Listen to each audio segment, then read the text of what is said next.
안녕하세요. 저는 박정화, 올해 69살입니다.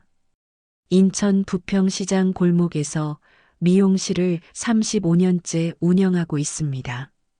남편이 세상을 떠난 뒤에도 가위질은 멈춘 적이 없었죠.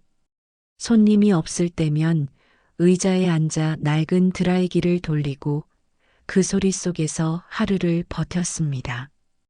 그날은 제 69번째 생일이었습니다. 큰아들 태주는 부동산 일을 한다면서 오늘은 계약이 있어서요. 둘째 현수는 요즘 애들 학원도 바쁘고 저도 너무 바빠서요. 그 말 한마디로 끝이었습니다.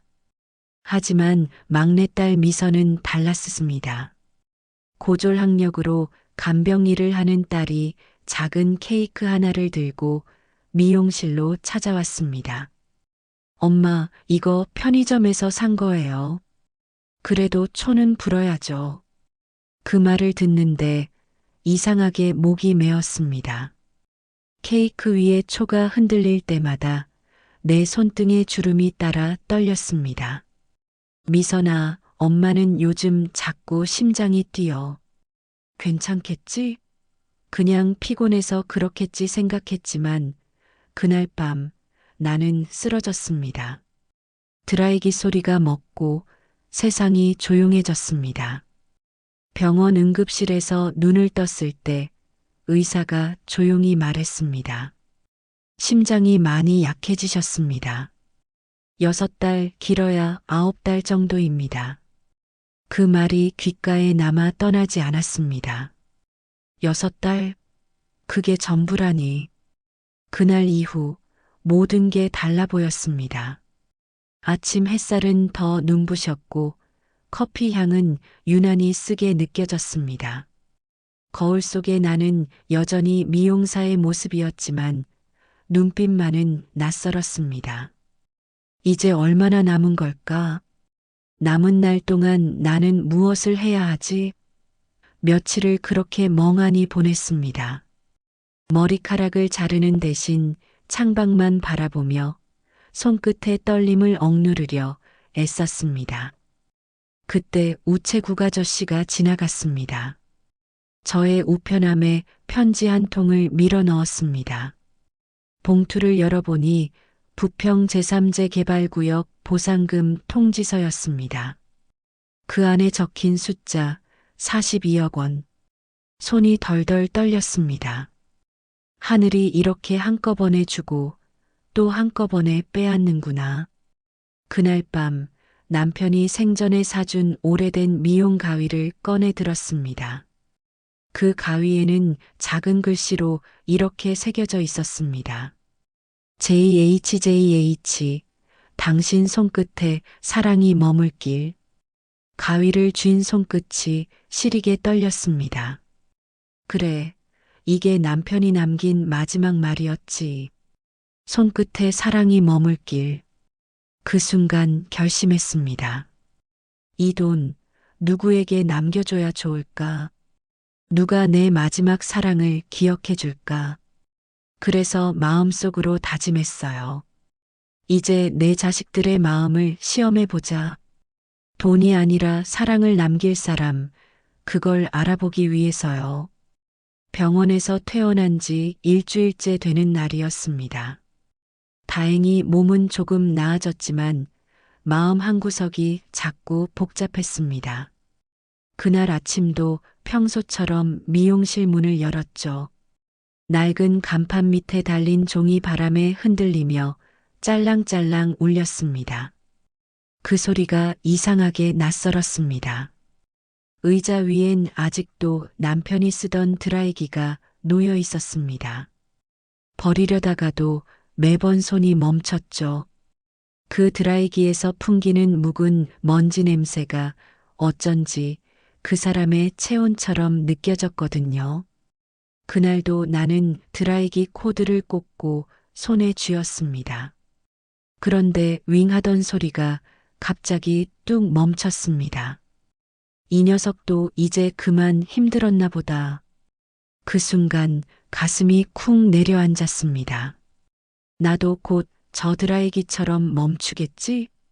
손님이 없어 조용하던 오후 문이 열리고 큰아들 태준이 들어왔습니다. 정장 차림에 반짝이는 시계를 찬 모습이었습니다. 엄마, 몸은 괜찮아요? 요즘 부동산 일이 힘들어요. 그 말에 웃어주려 했지만 그의 눈빛이 자꾸 시계로 향하는 걸 봤습니다. 내 얼굴보다 시계가 더 중요한가? 그 생각이 스쳐 지나가는데 어쩐지 숨이 막혔습니다.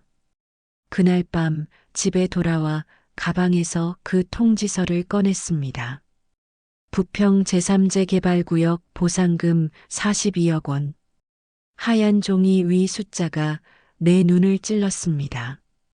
태준이는 저걸 알면 어떻게 나올까? 말이 절로 새어나왔습니다. 창밖에 가로등 불빛이 벽에 얼룩처럼 번졌습니다. 다음 날엔 둘째 현수에게 전화가 왔습니다. 엄마, 병원비는 형이 좀 도와드렸죠? 저도 요즘 수입이 좀 줄어서요. 그 말투가 어쩐지 차가웠습니다. 다들 자기 힘들다는 말만 하네. 내가 병든 게 그들에겐 부담인가? 이상했어요. 분명히 세상은 그대로인데 사람들의 온도가 달라졌습니다. 커피포트에서 나는 수증기조차 차갑게 느껴졌습니다. 심장은 천천히 뛰었고 생각은 점점 깊어졌습니다. 진심은 언제 변하는 걸까?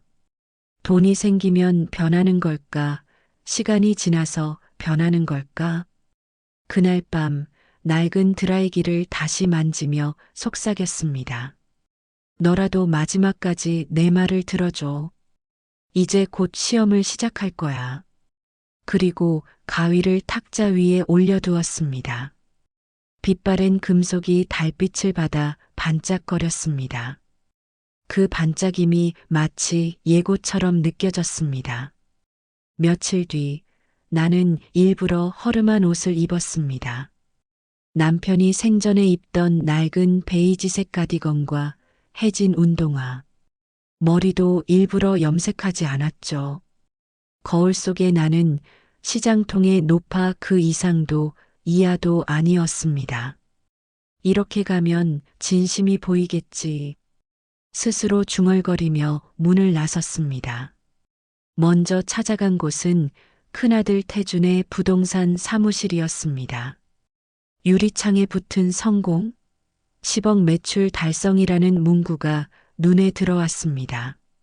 엄마, 웬일이세요? 태준이 웃으며 일어섰지만 그의 눈빛은 내 옷차림을 훑는 순간 살짝 일그러졌습니다. 태준아, 엄마가 병원비가 좀 급하단다. 심장이 안 좋아서 수술비가 1,000만 원 넘게 든대. 에이, 엄마 요즘 병원들 괜히 돈 더 받는 거예요. 별 큰 문제는 없을 거예요. 이거 택시비나 하세요. 그가 지갑에서 꺼낸 건 3만 원짜리 지폐 한 장. 내가 말하기도 전에 봉투에 넣어 손에 쥐어줬습니다. 고마워. 그래도 이걸로는 엄마 나도 힘들어요. 요즘 거래도 줄고 세금도 많고 형편 좀 나아지면 그때 크게 드릴게요. 그의 목소리는 부드러웠지만 단단히 닫힌 문처럼 차가웠습니다. 아들 손끝이 이렇게 가벼웠나? 가슴이 철렁 내려앉았습니다. 그의 시선은 내 얼굴보다 여전히 시계에 머물러 있었습니다. 사무실을 나와 걷는데 유리창에 비친 내 모습이 낯설었습니다.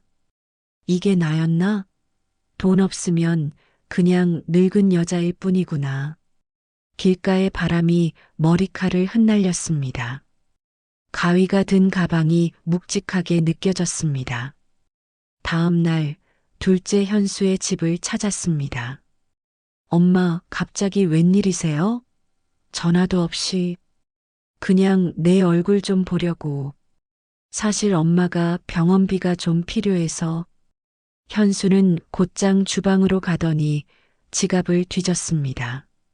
엄마, 요즘 애들 학원비에 카드값까지 밀려서요. 여기 2만 원 있어요. 버스 타는데 힘드니까 택시비로 쓰세요. 순간 숨이 막혔습니다. 2만 원? 두 아들이 합쳐 5만 원이네. 웃음이 났지만 그 웃음이 금세 울음으로 바뀌었습니다. 그래, 고맙다. 다들 힘들지 뭐. 내 목소리가 떨렸습니다. 현수는 내 표정을 보지도 않은 채 휴대폰을 만지작거렸습니다. 집으로 돌아오는 버스 안에서 창밖을 보는데 세상이 다르게 보였습니다. 햇빛이 들었는데도 창문엔 물기 같은 서늘함이 맺혀 있었죠. 그때 깨달았습니다. 돈이 아니라 마음이 식은 거구나. 손을 내려다보니 내 손가락 사이엔 아직도 가위의 감촉이 남아 있었습니다. 그 차가운 금속이 사람들의 마음보다 따뜻하게 느껴졌습니다. 그날 밤 나는 가위로 내 머리카락 끝을 조금 잘랐습니다. 싹둑 소리가 조용한 방 안을 가르며 퍼졌습니다. 그래, 이제 진짜로 잘라야겠네. 나는 속삭였습니다. 며칠이 지나도 마음이 진정되지 않았습니다. 가위를 내려놓아도 손끝이 계속 떨렸습니다. 정말 내가 틀린 걸까? 아니면 그들의 마음이 변한 걸까?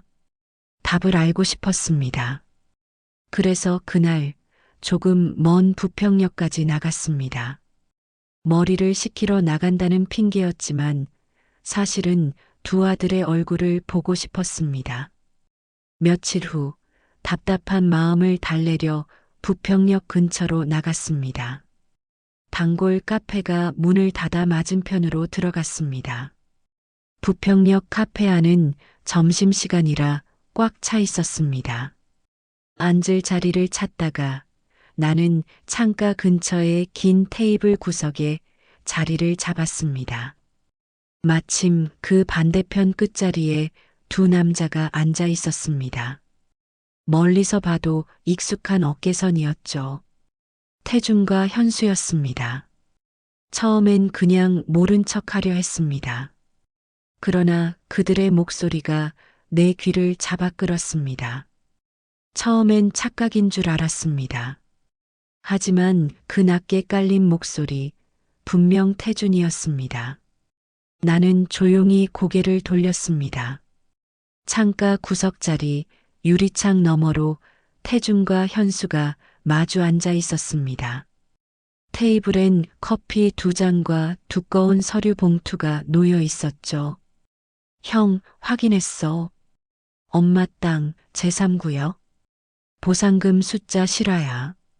그래서 후견인 먼저 하자. 명의만 바꾸면 다 끝이야. 순간 귀를 의심했습니다. 그들이 그걸 어떻게 알았을까? 며칠 전 미용실 카운터 서랍에 통지서를 넣어두었는데 태준이 다녀간 날 이후 자리가 미묘하게 달라져 있었죠. 설마 그날 봤던 건가? 아니면 부동산 쪽에서 흘렸나? 그 생각이 꼬리에 꼬리를 물었습니다. 컵이 손에서 미끄러질 뻔했습니다. 귀가 웅하고 먹먹해졌습니다. 그때 번쩍 현수 쪽에서 휴대폰 화면이 켜졌습니다. 테이블이 길게 이어진 구조라 화면이 내 시선 방향으로 살짝 기울어져 있었죠. 반사된 빛이 내 눈으로 정확히 들어왔습니다. 성년 후견인 신청 체크리스트. 화면에는 항목들이 반쯤 채워져 있었고 이름 칸에는 박정아라는 글자가 선명했습니다. 순간 머릿속이 새하얘졌습니다. 이건 오해가 아니야. 이미 준비 중이었구나. 나는 떨리는 손끝으로 휴대폰을 꺼내 최대한 자연스럽게 화면을 사진으로 찍었습니다. 사진은 또렷했고 심장은 무너졌습니다. 커피에 뜨뜻미지근한 김이 순식간에 식었습니다. 그만해. 내 입에서 말이 새어나왔지만 아무도 듣지 못했습니다. 두 아들은 내 존재를 모른 채 자리에서 일어나며 말했습니다. 엄마 요즘 정신 오락가락하니까 우리가 챙겨야지. 사는 만큼만 받으시라고 우리가 말해드려야 해. 그 말이 칼처럼 꽂혔습니다. 나는 숨을 죽였습니다. 그 말 기억한다. 오늘 너희에게 그대로 돌려줄 거다. 집으로 돌아와 남편의 가위를 꺼냈습니다. JHJH. 달빛이 글자를 핥듯 스쳤습니다. 여보, 오늘 내가 본 건 오해가 아니라 증거였어. 싹둑 내 머리끝을 한번 잘랐습니다. 바닥에 떨어진 머리카락이 오래된 환상처럼 흩어졌습니다. 저는 거울 앞에 앉았습니다. 가위를 닦으며 그날을 떠올렸습니다. 남편이 마지막으로 내 손을 감싸며 말했었죠. 정화야, 세상은 차갑다. 그래도 내 손끝이 세상을 덜 차갑게 만든다. 나는 조용히 일기장을 덮고 한 줄만 썼습니다. 복수가 아니라 정리, 피가 아니라 경계. 미안하다, 얘들아. 내 가슴이 텅 빈 그릇처럼 울렸습니다. 드라이기의 먼지 냄새가 이상하게 따뜻했습니다. 그 따뜻함이 방 안가득 번지다 곧 잠잠해졌습니다. 결심은 짧아야 무너뜨릴 수 없었습니다. 나는 마지막으로 거울 속의 나를 바라보며 속삭였습니다. 사랑은 남기고 욕심은 자른다. 바람이 창문 틈으로 들어와 머리카락을 스쳤습니다. 그 바람 속에서 남편의 목소리가 들리는 듯 했습니다. 정화야, 이제 내가 내 머리를 다듬을 차례야. 나는 가위를 꼭 쥐었습니다. 그 차가운 감촉이 이상하게 따뜻했습니다. 그날 이후 나는 입을 다물었습니다. 말보다 행동이 진심을 더 정확히 보여준다는 걸 이제야 알겠더군요. 아침 일찍 미용실 문을 열고 커튼을 걷었습니다. 햇살이 유리창에 부딪혀 따뜻하게 번졌습니다.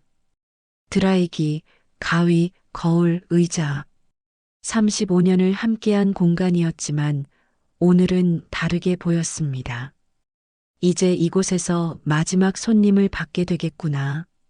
오후가 되자 부동산 사무소에서 전화가 걸려왔습니다. 박정아 고객님, 재개발 보상금이 곧 입금됩니다. 혹시 가족분이 대신 방문하셔도 될까요? 그 말에 등골이 서늘했습니다. 가족이라면 태준이겠지. 나는 단호하게 대답했습니다. 아니요. 어떤 서류든 제가 직접 처리합니다. 가족이 대신 오면 돌려보내주세요. 그 순간 손끝이 다시 살아나는 느낌이었습니다. 그날 오후 나는 법무사 양주희를 찾아갔습니다. 어머니, 대리권 철회 바로 접수하겠습니다. 접수번호는 2025 부평 3만 1427. 이제 그 누구도 대리 서류를 제출할 수 없습니다. 그 말을 듣자 심장이 서서히 따뜻해졌습니다. 그래, 이제 내 인생의 문서엔 내 이름만 남으면 돼. 그날 밤 나는 유언장을 작성했습니다. 글씨는 삐뚤었지만 마음은 단단했습니다. 유언장 본인 박정아는 부평 제3구역 보상금 42억 원 중 10억 원을 미혼 모노인 간병재단에 기부하고 3억 원을 옆집 최분자 할머니에게 지원한다. 나머지 전액은 막내딸 김미선에게 상속한다. 단, 두 아들은 어떤 명목으로도 재산을 요구하지 못한다. 단, 진심으로 사죄할 경우 미선의 판단으로 일부 나눔을 허락한다. 펜을 놓는 순간 눈물이 흘렀습니다. 그래, 이게 내 마지막 재단장이구나. 거울 속 내 얼굴은 오래된 초상화처럼 고요했습니다. 다음 날 미선에게 전화를 걸었습니다. 미선아, 엄마가 요즘 좀 힘들어서 그런데 내일 시간 돼? 그럼요, 엄마. 일찍 갈게요. 그 한마디가 그렇게 따뜻할 줄 몰랐습니다. 다음 날 미선은 검정 가방을 들고 미용실로 왔습니다. 엄마, 병원비는 걱정 마세요. 제 통장 3개 다 털면 한 480만 원 돼요. 그 말에 나는 아무 말도 할 수 없었습니다. 나는 조용히 남편의 미용 가위를 꺼내 손에 쥐어주었습니다. 이건 내 아버지가 사준 거야. 사람의 머리를 자르면서 마음을 다듬는 게 미용이래. 미선은 고개를 숙이며 그 가위를 두 손으로 받았습니다. 엄마, 나도 이걸로 사람들 머리 잘라줄래요. 고맙다. 눈물이 아닌 숨이 길게 빠져나왔습니다. 유리창 햇살이 가위날에서 번졌고 모든 소리가 잠시 멈췄습니다. 그날 밤 미용실 불을 끄며 나는 속삭였습니다. 이제 끝났어. 내 시험은 끝났고 결과는 나왔어. 거울 속의 내 얼굴은 이상하리만치 평온했습니다. 며칠 뒤 예상대로 일이 터졌습니다. 부동산 사무소 직원이 다급히 전화를 걸어왔습니다. 박정화 고객님, 큰아드님과 둘째분이 오셔서 보상금 서류를 대신 처리하겠다고 하시는데요. 내 입에서 웃음이 새어나왔습니다. 그분들 제 아들 맞아요. 하지만 오늘부터 그 신분으로는 아무 서류도 처리하지 마세요. 권한 위임 철회 이미 접수했습니다. 그날 오후 미용실 문이 쾅 하고 열렸습니다. 태준과 현수가 들어섰습니다. 엄마, 이게 뭐예요? 우리가 남입니까? 태준이 소리쳤고 현수는 고개를 숙인 채 중얼거렸습니다. 형 말 좀 들어봐요. 오해예요. 오해? 내 목소리가 떨렸습니다. 내가 카페에서 다 들었어. 엄마 명예 바꾼다. 후견인 지정한다. 그게 오해야? 공기가 얼어붙었습니다. 내 손이 의자 팔걸이를 꽉 쥐었습니다. 드라이기 코드는 꽂혀 있었지만 소리는 켜지지 않았습니다. 정적이 칼끝처럼 날카로웠습니다. 태준이 급히 말했다. 그건 그냥 장난이었어요. 엄마 사업이 너무 힘들어서요. 잠깐만 명의만 바꾸면 후견인 신청 체크리스트. 내가 사진으로 찍었어. 태준의 얼굴이 하얗게 굳었습니다. 사는 만큼만 받으시라며 그 말 기억나니? 현수가 무릎을 꿇었습니다.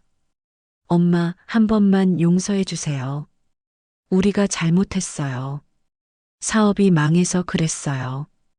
우리도 살 길이 막막했어요. 살 길? 내 입꼬리가 떨렸습니다. 그래서 엄마 목숨값으로 살 길을 찾으려 했니? 그만해. 내 목소리가 낯설게 들렸습니다. 가위날이 손끝에서 미세하게 떨렸습니다. 바람이 한번 스치고 방 안은 다시 고요해졌습니다. 태준이 의자에 놓인 가위를 움켜쥐려 하자 나는 먼저 손을 올렸습니다. 그 가위 건드리지 마. 그건 내 아버지의 마지막 선물이야. 돈을 자르는 도구가 아니라 사람의 마음을 다듬는 도구야. 두 아들이 아무 말도 하지 못했습니다. 이제 나가라. 내 목소리는 낮았지만 단단했습니다. 오늘부터 이 미용실 문턱 넘지 마라. 엄마는 이제 너희 엄마가 아니다. 태준이 울먹이며 외쳤습니다. 엄마, 진짜 그렇게까지 해야 돼요? 나는 고개를 돌렸습니다. 그래야 내가 살 수 있을 것 같다. 그 말과 함께 공기가 멎었습니다. 가위날이 햇빛을 받아 반짝였고 두 아들은 고개를 숙이고 나갔습니다. 문이 닫히는 소리가 오래된 드라이기처럼 낮게 울렸습니다. 문이 닫히자 나는 의자에 앉았습니다. 숨을 들이켰습니다. 끝났다. 창밖에서는 아이들 웃음소리가 들려왔습니다. 나는 거울을 바라봤습니다. 붓고 마른 눈과 말라버린 입술. 그 안엔 오랜만에 단단한 평화가 자리했습니다. 그날 저녁 법무사 사무실에 전화를 걸었습니다. 오늘 일 그대로 유지해 주세요. 그 어떤 가족 대리 서류도 인정하지 마세요. 네, 어머니. 오늘부로 모든 위임이 철회됐습니다. 그래요, 고맙습니다. 나는 천천히 숨을 내쉬었습니다. 이제야 내가 나를 지켰다. 며칠 뒤 나는 미용실 문을 조용히 닫았습니다. 이제 이곳에 앉을 손님도 자를 머리도 없었습니다. 거울 앞에 선 나는 마지막으로 내 머리칼을 빗어내렸습니다. 가위가 손끝에서 작게 울렸습니다. 여보, 당신이 말하던 그날이 왔어요. 내 목소리가 조용히 떨렸습니다. 심장이 아닌 손끝이 뛰었습니다. 바람이 스쳐가며 내 머리칼이 살짝 흔들렸고 방 안은 고요해졌습니다. 햇살이 유리창을 스치며 들어왔습니다. 바닥에 흩어진 머리카락 위로 빛이 내려앉았습니다. 그건 마치 지난날의 상처들이 빗속으로 하나씩 흩어지는 것 같았습니다. 며칠 후 나는 병원에서 조용히 눈을 감았습니다. 곁에는 미선과 손녀 민서가 있었습니다. 미선이 내 손을 꼭 잡고 속삭였습니다. 엄마, 걱정 마세요. 엄마 손끝의 따뜻함, 제가 이어갈게요. 그 말이 들리자 마음이 편해졌습니다. 내 호흡이 길게 풀렸고 창밖의 햇살이 천천히 희미해졌습니다. 가위날의 반짝임이 마지막으로 깜빡였습니다. 모든 것이 조용히 멈췄습니다. 장례식은 작고 조용했습니다. 큰아들과 둘째는 끝내 눈물을 감추지 못했습니다. 태주는 관 앞에서 떨리는 목소리로 말했습니다. 엄마, 죄송합니다. 이제야 알겠어요. 엄마의 손이 얼마나 따뜻했는지. 미선은 울지 않았습니다. 대신 유언장 사본을 두 오빠에게 내밀었습니다. 엄마 뜻이에요. 두 분이 진심으로 사죄한다면 일부는 나눠드리라고 하셨어요. 두 아들은 울음을 터뜨리며 고개를 숙였습니다. 그 순간 나는 하늘 어딘가에서 그들을 내려다보고 있는 것 같았습니다. 미용실 유리창 너머로 부드러운 바람이 스쳤습니다. 커튼이 살짝 흔들렸고 햇살이 고요히 내려앉았습니다.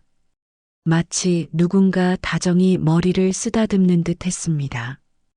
그 순간 세상이 아주 잠시 멈춘 것 같았습니다. 시간이 흘러 미선은 간판을 달았습니다. 박정아 미용학원. 그 아래에는 작게 이런 문장이 적혀 있었습니다. 사람의 머리를 자를 때 마음도 함께 다듬어 주세요. 그 학원에선 지금도 어려운 청년들이 무료로 기술을 배우고 있습니다. 낡은 미용 가위는 유리 진열장 안에 전시되어 있습니다. 손잡이에 새겨진 글씨가 아직도 선명하죠. JHJH 당신 손끝에 사랑이 머물길. 미선이 가위를 꺼내 손끝으로 쓰다듬습니다. 엄마, 이 가위는 아직도 따뜻해요. 그 순간 바람이 부드럽게 불어와 커튼이 살짝 흔들렸습니다. 여러분이라면 사랑 없는 돈과 진심이 담긴 손끝 중 무엇을 선택하시겠습니까? 내 안에서 대답이 천천히 움텄습니다. 햇살이 바닥까지 스며들었습니다. 그리고 한동안 아무 소리도 나지 않았습니다.